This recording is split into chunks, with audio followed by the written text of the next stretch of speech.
Today we will once again be climbing aboard our aerial steed to travel across the Himalayan mountains into the Indian continent to a region known as Aurangabad, between Aurangabad and Kaanad, to the site of one of the most spectacular stone temples on earth, Kailasa. The Kailasa temple is the largest of the rock-cut Hindu temples at the Ellora caves near Chhatrapati Sambhaji Nagar district of Maharashtra in India. It is a megalith carved from solid stone out of a cliff face. It is considered one of the most remarkable cave temples in the world. The Kailasa temple has been called the climax of the rock-cut phase of Indian architecture. The top of the structure over the sanctuary is 32.6 meters or 107 feet above the level of the court below.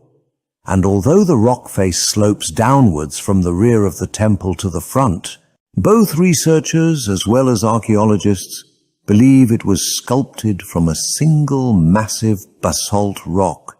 The Kailasa temple, or Cave 16, is the largest of the 34 Hindu, Buddhist, and Jain cave temples and monasteries known collectively as the Ellora caves, ranging for over 2 kilometers or 1.2 miles along the sloping basalt cliff at the site. Most of the excavation of the temple is generally attributed to the 8th century Rashtrakuta king Krishna I, who reigned from 756 to 773, with some elements suspected to have been completed later. The temple architecture shows traces of Pallava and Chalukya styles. The massive temple complex contains a number of relief and freestanding sculptures on a grand scale equal to the architecture. Although sadly, only traces remain of the paintings which originally decorated it in vibrant colors. The Dashavatara cave contains an inscription of Krishna's predecessor and nephew Dantidurga, who reigned from 735 to 756 CE, and based on this, art historian Hermann Goetz in 1952 theorized that the construction of the Kailasa temple began during the reign of Dantidurga. Krishna consecrated its first complete version, which was much smaller than the present-day temple. And according to Goetz, Dantidurga's role in the temple construction must have been deliberately suppressed, as Krishna sidelined Dantidurga's sons to claim the throne after his death. Based on analysis of the different styles, Goetz further hypothesized that the later Rashtrakuta rulers also extended the temple. These rulers include Dhruva Dharavarsha, Govinda III, Amogavarsha, and Krishna III. According to Goetz, the 11th century Paramara ruler Bhoja commissioned the elephant lion frieze on the lower plinth during his invasion of Deccan and added a new layer of paintings. And finally, Ahilyabai Holkar commissioned the last layer of paintings in the temple. A medieval Marathi legend appears to refer to the construction of the Kailasa temple. The earliest extant text to mention this legend is Katha Kalapataru by Krishna Yajnavalkya. According to this legend, the local king suffered from a severe disease and his queen prayed to the god Shiva to cure him. She vowed to construct a temple if her wish was granted, and promised to observe a fast until she could see the shikara of this temple. After the king was cured, she requested him to build a temple immediately. But multiple architects declared that it would take years to build a temple complete, with a shikara. However, one architect named Kailasa assured the king that the queen would be able to see the shikara of a temple within a week's time.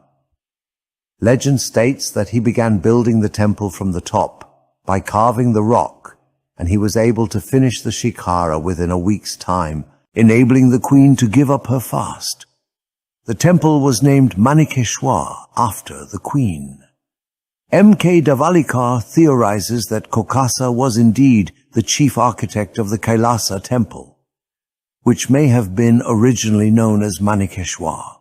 Multiple 11th to 13th century inscriptions from central India mention architects born in the illustrious family of Kailasa, But of all the wonderful tales and legends of these many temples and shrines, the one question that has yet to be answered is, where did all the tons and tons of material removed go?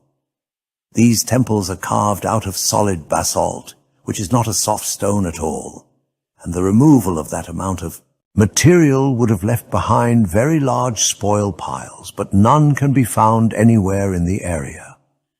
Some have speculated that the removed stone was used to line the walls of wells scattered around the region, but geological research shows this not to be the case. And whomever the many, many carvers were, there seems to be no record of their actions relating to these wondrous temples.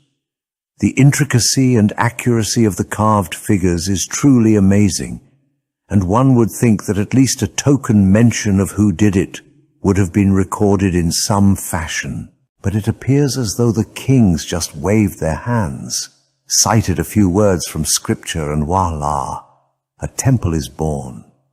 But I have to say, I doubt this is how it all transpired. Carving these temples from solid basalt would have taken years, if not decades, to complete.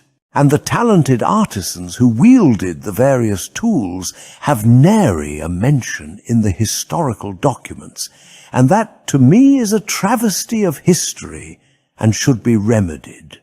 I should very much like to thank you all for joining us on this tale, and I hope it was enjoyable to you all.